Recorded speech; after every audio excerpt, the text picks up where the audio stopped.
Je vous l'ai dit tout de suite, volontairement, je me suis abstenu de toute prise de parole depuis le début de cette crise sanitaire.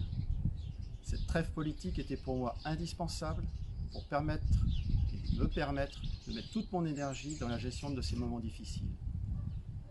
Avec mon équipe, nous avons mis notre campagne électorale en sommeil. Pour ma part, je me suis consacré entièrement à mes responsabilités municipales actuelles, notamment au niveau de l'accueil des enfants. Je suis surpris par l'attitude des autres candidats aux élections quant à leur demande précipitée et médiatisée de réunion du conseil municipal alors que nous étions en plein confinement.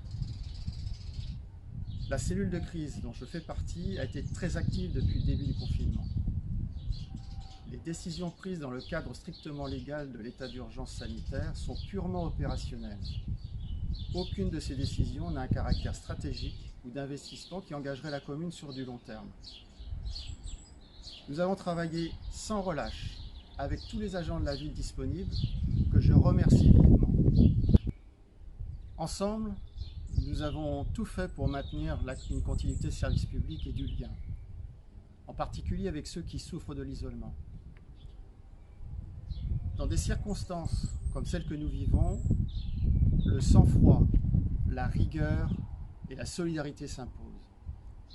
La sortie progressive du confinement est une nouvelle étape, cruciale.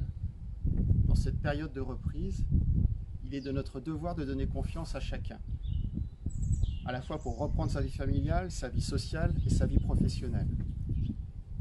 Ma priorité, notre priorité immédiate, doit être la gestion des répercussions sociales et économiques de cette crise.